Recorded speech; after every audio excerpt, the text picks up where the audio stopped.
রমজান এলো, রমজান এলো, এলো যে এক রহমতের মাস। রমজান এলো, রমজান এলো, এলো যে এক রহমতের মাস। এলো রমজান বছর ঘুরে, অপেক্ষায় ছিলাম আমি বসে থেকে।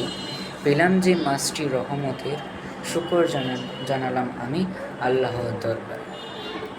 রাখবো আমি রোজা, দূরে থাকবো আমি করা থেকে পানা।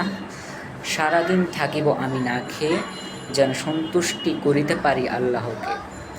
করব আমি সাহারি, উঠব থাই ভোর রাত্রি, করব তখন তাহাজ্জুদ। দোয়া করব যেন পারি রাখিত রোজা সব কাছে আল্লাহকে।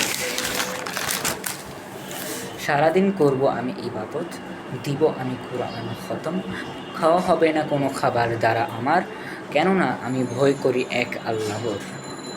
সকাল হতে সন্ধ্যা থাকব আমি রোজা, করব না কোনো খারাপ কাজ, তাই তো আমি করিতে থাকি সকল ভালো কাজ।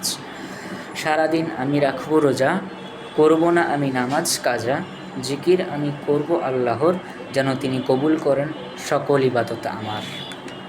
আল্লাহর কাছে বলবো আমি, করেছি ভুল ত্রুটি অনেক আমি, করে দাও তুমি আল্লাহ মাফ, কেননা তুমি তো দয়াবান। রহমতের মাস হলো রমজান, আল্লাহ মানুষকে ক্ষমা করে যান। যদি কেউ না চাইতে পারে ক্ষমা, তার চেয়ে ব্যর্থ ব্যক্তি আর কেউ হতে পারে না।